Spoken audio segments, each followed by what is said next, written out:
अंधेरे ने छलना सीखा, अंधेरे ने छलना सीखा, सदा छला है सदा छलेगा, और दीपक ने जलना सीखा, सदा जला है और सदा जलेगा। तो दोस्तों, संघ लोक सेवा आयोग हो और या राज्य लोक सेवा आयोग हो, प्रशासनिक जो नीति शास्त्र है लगभग सब पाठ्यक्रम में है।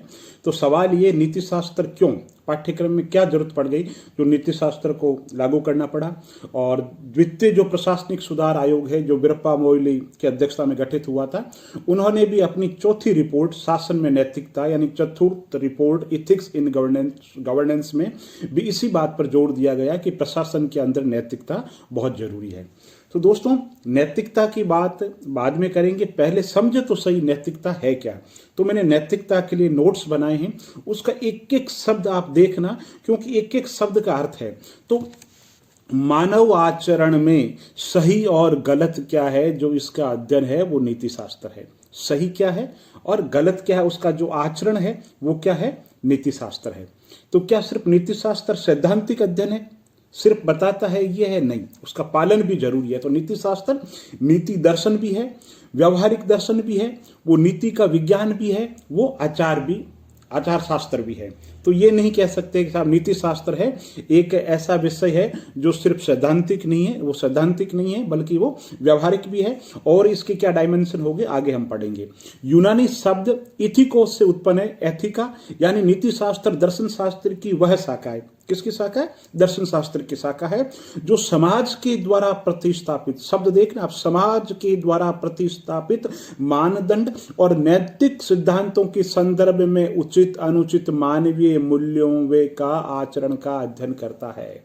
ये कोई जंगली व्यक्ति है, उसके लिए नीति शास्त्र से कोई मतलब नहीं है। यानी कि जो समाज के अंदर रह रहा है, उन व्यक्तियों के द्वारा जो कर्म किए जा रहे हैं वही नैतिकता का आधार है, नीति शास्त्र का आधार है। अगर कोई जंगल के अंदर रह रहा है तो उसका जो क्षेत्र है वो नैतिकता के अंदर नहीं आएगा। यानी कि समाज में रहने वाली पहली शर्त क्या है, समाज में जो रहने वाले जो मनुष्य हैं वो जो नैतिक सिद्धांत है उनके अनुरूप कार्य कर रहे हैं या नहीं कर रहे हैं। आगे बढ़ते हैं। नीति शास्त्र में उन सामान्य सिद्धांतों का, सामान्य शब्द क्यों कहा दोस्तों? सामान्य इसलिए कहा कि जो नैतिकता है ना, उसके मापदंड अलग है, देश काल और परिस्थितियों के आधार पर बदलते रहते हैं। क्योंकि जो नीति शास्त्र बना है उसमें सामाजिक रीति रिवाज, सामाजिक नियम, जो सामाजिक जो मापदंड है उनके आधार पर नीति शास्त्र चलता है। तो एक राष्ट्र में जिस बात को सही माना जाता है उसी बात को दूसरे राष्ट्र के अंदर गलत माना जा सकता है। यानी सही और जो गलत का पैमाना है देश के अनुरूप बदलता रहता है। तो कहने का मतलब वो ये कह रहे हैं कि जो जनरल जो छोटी छोटी जो चीजें हैं वो पैमाना नहीं हो सकती। सामान्य सिद्धांत जो शुभ, जो पूरी दुनिया के अंदर हो, है ना। जैसे दुनिया के अंदर क्या है, दुनिया का प्रत्येक कोना है जहां चले जाओ, झूठ बोलना कहीं भी किसी भी नीति शास्त्र के अंदर नहीं कहा गया है। किसी भी नीति शास्त्र के अंदर ये नहीं कहा गया है कि आप किसी का शोषण करो, यानी सामान्य सिद्धांत। तो नीति शास्त्र में उन सामान्य सिद्धांतों का विवेचन होता है जिनके आधार पर मानवीय क्रियाकलापों, मानवीय क्रियाओं और उद्देश्यों का मूल्यांकन संभव होता है। यानी कि जो नैतिक निर्णय है उनके आधार पर नीति शास्त्र के अंतर्गत मूल्यांकन किया जाता है। यानी कि वापस अगर कहें तो मानव को सही निर्णय लेने की क्षमता विकसित करता है। अच्छा बुरा गलत सही, है ना, जैसी अवधारणाओं को परिभाषित करके मानवीय नैतिकता के प्रश्नों को सुलझाने में नीति शास्त्र मदद करता है। तो नीति शास्त्र क्या है? नीति शास्त्र मन का विज्ञान है। तो आप कहोगे क्या नीति शास्त्र मनोविज्ञान है? नहीं, मनोविज्ञान से प्रभावित जरूर है, पाठ्यक्रम में विषय वस्तु में समानता है, लेकिन मनोविज्ञान तो क्या करता है, मानव व्यवहार जो है, मानव का जो स्वभाव है वो कहता है, मनोविज्ञान मानव का व्यवहार बड़ा जटिल व्यवहार है। वो ये नहीं कहता कि क्या करना चाहिए, आदर्शवाद की बात नहीं करता।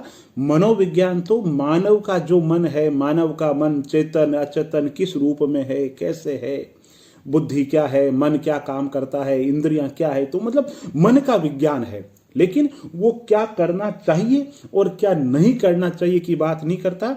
और यहां नीति शास्त्र में अंतर है। नीति शास्त्र में बात तो मन की है, है ना, चेतन सत्ता की बात है, लेकिन वो कहता है ये करना चाहिए। समाज के लिए जो आदर्श है, सत्य क्या है, शिव क्या है, सुंदर क्या है, उन्हीं पैरामीटर को दर्शन शास्त्र का नीति शास्त्र जो भाग है वो चयनित करता है।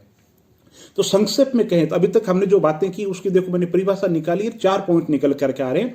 संक्षेप में नीति शास्त्र मानवीय, यानी कि अगर जंगल में कोई रह रहा है तो वो बात नहीं है।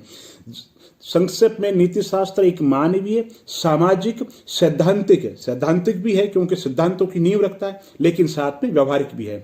तो संक्षेप में नीति शास्त्र एक मानवीय, सामाजिक, सैद्धांतिक व व्यवहार परक विज्ञान है, जिसमें किसी समाज की परंपरा, समाज में रहने वाले मनुष्यों के आचरण, समाज में रहने वाले मनुष्य को आचरण, अगर एक पागल व्यक्ति है तो उसको आप नैतिक रूप से जिम्मेदार ठहरा सकते हैं? नहीं ठहरा सकते। क्यों नहीं ठहरा सकते, इसकी भी हम चर्चा करेंगे। एक छोटा बच्चा है ना, उसके हाथ के अंदर कोई चीज है, कटोरा है, उस कटोरे के अंदर जहर मिला हुआ है और उसने वो कटोरा बिल्ली को खिला दिया, बिल्ली मर गई। क्या उस बच्चे को नैतिकता के लिए नीति शास्त्र के तहत, जो नीति शास्त्र के जो सिद्धांत हैं उनके तहत आप जिम्मेदार मानोगे? नहीं, इसकी भी चर्चा करेंगे। तो किसी भी देश की नीतियों, हमने परिभाषा देखी थी कि समाज में रहने वाले मनुष्य की आचरण या किसी भी देश की नीतियों के नैतिक मूल्यांकन का विभिन्न दार्शनिक सिद्धांतों और नियमों के संदर्भ में इस बात का अध्ययन किया जाता है। तो फिर नैतिकता और नीति शास्त्र में अंतर क्या है?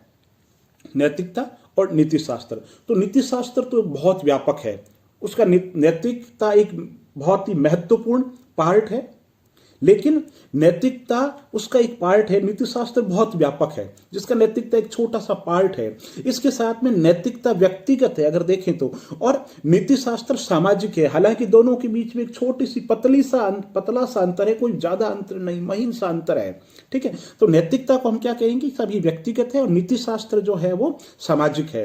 तो अब हम देखते हैं कि नीति शास्त्र में क्या होता है, मनुष्य के जो ऐच्छिक जो कर्म है ना उनका मूल्यांकन है, जो अपनी इच्छा से करता उनका मूल्यांकन है। कुछ नीति शून्य कर्म होते हैं जैसे खाना पीना, घूमना, रहना, करना, इनका नीति शास्त्र मूल्यांकन नहीं करता।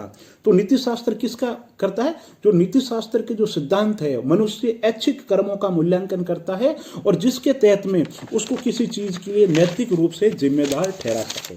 आप प्रशासन में जाएंगे, आप प्रशासन में आपको किसी भी काम के लिए जिम्मेदार ठहराया जाएगा। जिम्मेदार तभी ठहराया जाएगा जब आपको कार्य करने की स्वतंत्रता दी जाएगी, है ना। जवाबदेही कब होगी? जवाबदेही तब होगी जब आपको सत्ता दी जाएगी। तो ये बात नीति शास्त्र के अंतर्गत है। नीति शास्त्र में किसी भी व्यक्ति को ऐसे आप जिम्मेदार नहीं कह सकते, नैतिक उत्तरदायित्व तो नहीं कर सकते जब तक कि कुछ शर्तें नहीं हो। तो नीति शास्त्र में मनुष्य के ऐच्छिक कर्म का अध्ययन किया जाता है, अनैच्छिक जो अनिच्छा से करे ना उसका अध्ययन नहीं किया जाता। जैसे मैंने बताया, छोटा बच्चा है, बिल्ली को जहरीला खाना खिला दिया, बच्ची मर गई, बच्चे के जो कर्म है उसको अनैतिक नहीं कहेंगे।